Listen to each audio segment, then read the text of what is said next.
So that's a positive take on what the minister said today. I want to bring in Dr. Theo Acheampong, who joins me.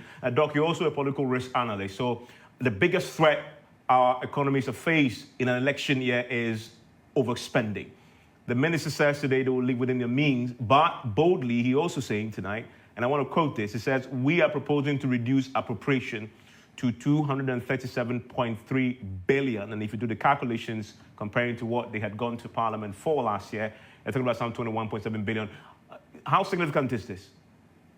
I think it's important, and actually the minister says, and by the way, good evening to everyone, that they are not requesting for any extra spending or supplementary spending, which does indicate to me that the government is largely going to contain the expenditure bill, even though revenue performance has not been as expected halfway point throughout the year. So you look at, I think there's paragraph 46 and 47, and it goes further down and it says that the provisional data for the first half of 2024 shows that revenue mobilization and expenditure execution were broadly in line within the target, and that resulted in an overall deficit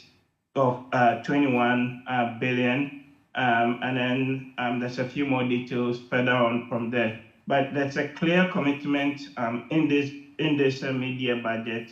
One, you're not getting any extra spending. And I think that's just because of the IMF being around, where the IMF not around in any other sort of year, and especially with an election around the corner, you would have had a bit more spending in that side. So I think it's a positive development. And like the speaker from the tourism industry also said, we've seen relative stabilization on the macro front.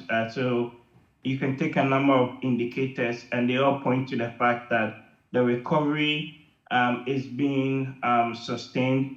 But of course, it has to now translate into the micro level issues, the cost of living and other related things that need to be addressed. And you see an attempt in this media budget, and I think we'll see more of that in the bigger budget to come in November, to shift, right, the momentum of the economy more towards growth. So there's talk about roads, there's talk about potentially bringing back even the tolls, right?